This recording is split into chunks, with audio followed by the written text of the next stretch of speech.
Why did the United States attack Libya, Iraq, Afghanistan, and Yemen? Why are U.S. operatives helping to destabilize Syria?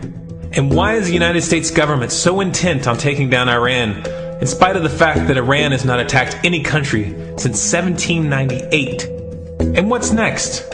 What are we headed for? When you look at the current trajectory that we're on, it doesn't make any sense at all if you evaluate it based on what we're taught in school. And it doesn't make any sense if you base your worldview on the propaganda that the mainstream media tries to pass off as news. But it makes perfect sense once you know the real motives of the powers that be.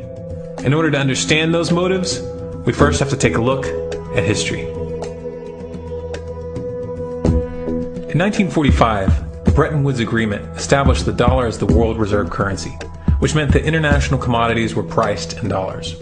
The agreement, which gave the United States a distinct financial advantage, was made under the condition that those dollars would remain redeemable for gold at a consistent rate of $35 per ounce. The United States promised not to print very much money, but this was on the honor system, because the Federal Reserve refused to allow any audits or supervision of its printing presses. In the years leading up to 1970, expenditures in the Vietnam War made it clear to many countries that the U.S. was printing far more money than it had in gold. And in response, they began to ask for their gold back. This, of course, set off a rapid decline in the value of the dollar. The situation climaxed in 1971 when France attempted to withdraw its gold and Nixon refused. On August 15th, he made the following announcement. I have directed the Secretary of the Treasury to take the action necessary to defend the dollar against the speculators. I have directed Secretary Connally to suspend temporarily the convertibility of the dollar into gold or other reserve assets, except in amounts and conditions determined to be in the interest of monetary stability and in the best interest of the United States. This was obviously not a temporary suspension, as he claimed, but rather a permanent default. And for the rest of the world who had entrusted the United States with their gold, it was outright theft. In 1973, President Nixon asked King Faisal of Saudi Arabia to accept only U.S. dollars as payment for oil and to invest any excess profits in U.S. Treasury bonds, notes, and bills. In return, Nixon offered military protection for Saudi oil fields. The same offer was extended to each of the world's key oil-producing countries, and by 1975, every member of OPEC had agreed to only sell their oil in U.S. dollars. The act of moving the dollar off of gold and tying it to foreign oil instantly forced every oil-importing country in the world to start maintaining a constant supply of Federal Reserve paper. And in order to get that paper, they would have to send real physical goods to America. This was the birth of the petrodollar. Paper went out, everything America needed came in, and the United States got very, very rich as a result. It was the largest financial con in recorded history.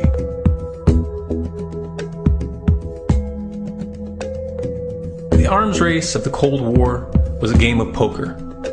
Military expenditures were the chips, and the U.S. had an endless supply of chips. With the petrodollar under its belt, it was able to raise the stakes higher and higher, outspending every other country on the planet, until eventually U.S. military expenditures surpassed that of all other nations in the world combined. The Soviet Union never had a chance. The collapse of the communist bloc in 1991 removed the last counterbalance to American military might. The United States was now an undisputed superpower with no rival.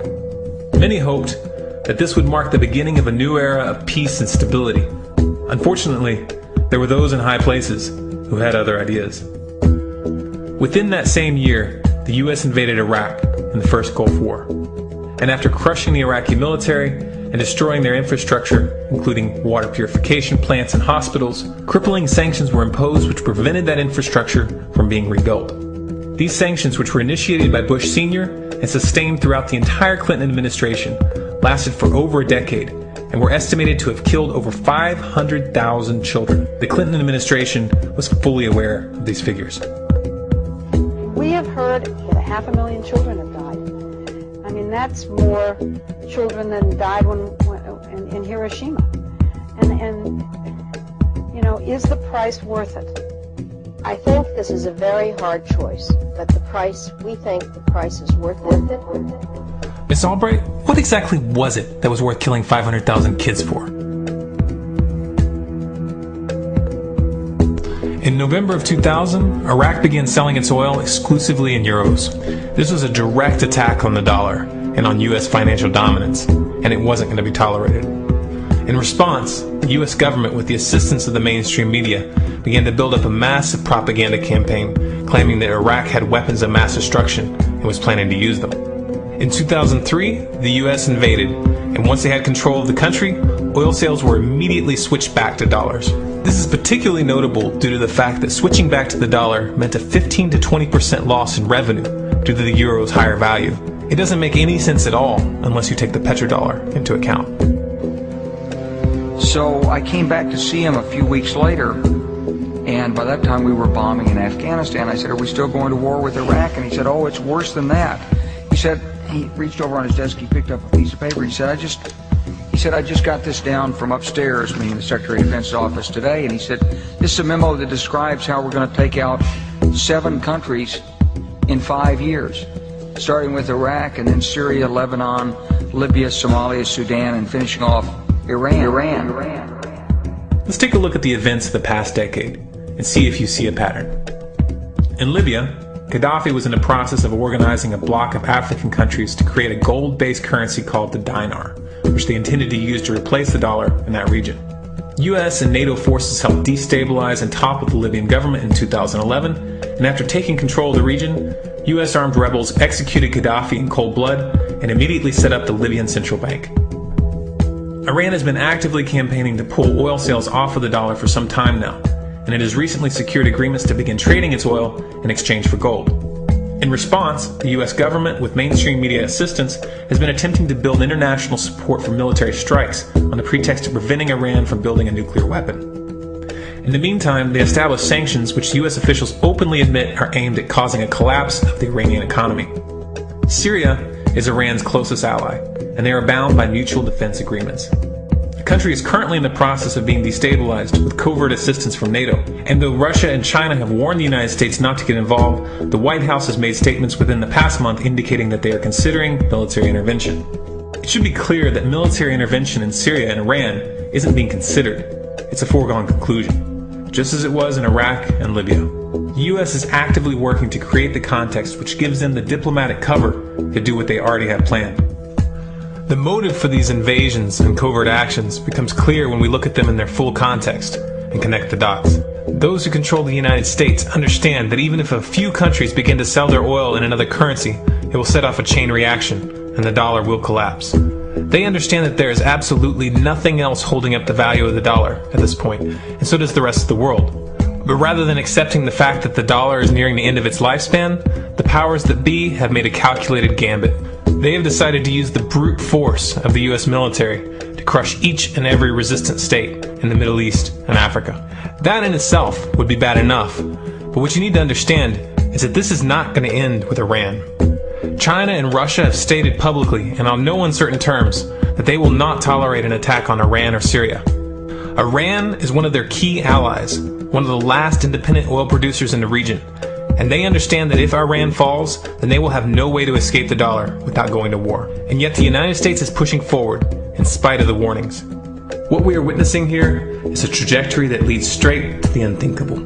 It's a trajectory that was mapped out years ago in full awareness of the human consequences. But who was it that put us on this course? What kind of psychopath is willing to intentionally set off a global conflict that will lead to millions of deaths just to protect the value of a paper currency? It obviously isn't the president. The decision to invade Libya, Syria, and Iran was made long before Obama had risen to the national spotlight. And yet, he's carrying out his duty just like the puppets that preceded him. So who is it that pulls the strings? Often the best answer to questions like this are found by asking another question. Qui bono?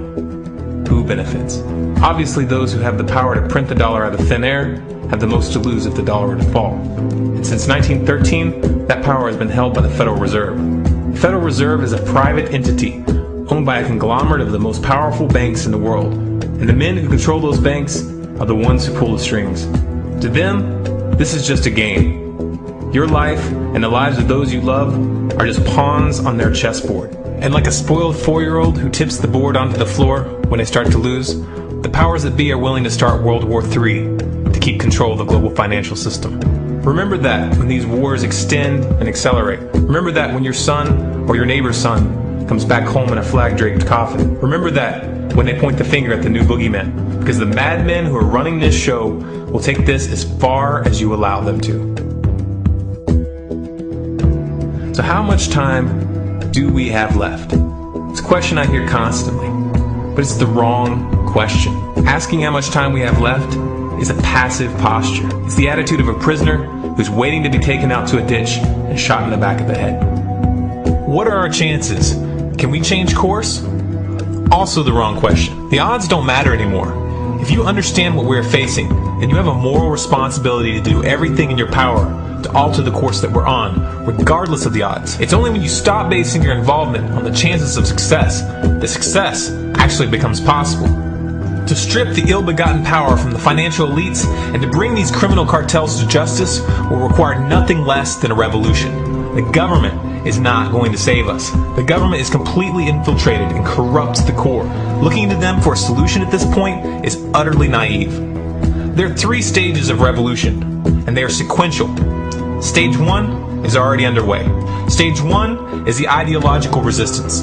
In this stage, we have to actively work to wake up as many people as possible about what is happening and the direction we're headed. All revolutions originate from a shift in the mindset of the population, and no other meaningful resistance is possible without it. Success in this stage of the game can be measured by the contagion of ideas. When an idea reaches critical mass, it begins to spread on its own and seeps into all levels of society. In order to achieve that contagion, we need more people in this fight. We need more people speaking out, making videos, writing articles, getting this information onto the national and international stage. And we especially need to reach the police and the military. Stage 2 is civil disobedience, also known as nonviolent resistance. In this stage, you put your money where your mouth is, or more accurately, you withhold your money and your obedience from the government, and you do everything in your power to bring the gears of the state to a halt. Practiced in mass, this method alone is often enough to bring a regime to its knees. However, if you fail at this stage, Stage 3 is inevitable. Stage 3 is direct physical resistance. Direct physical resistance is the last resort, and it should be avoided and delayed as long as possible. And it should only be invoked after all other options have been thoroughly exhausted. There are those who talk tough and claim that they will resist when the time comes. But what those people fail to realize is that if you are inactive during the first 2 stages and save your efforts for the last resistance, then you will fail. When the Nazis were moving door to door, dragging people out of their homes in Germany, that was the time to fight back physically. But due to the lack of ideological resistance and civil disobedience leading up to that moment, even an armed uprising would have likely failed at that point. An armed uprising can only succeed if the people have established an attitude of active resistance. And active resistance is only possible after their minds have broken free from the mainstream propaganda. If you want to fight back, it's now or never. You're not going to get another chance, and the stakes are far higher than they were in Nazi Germany.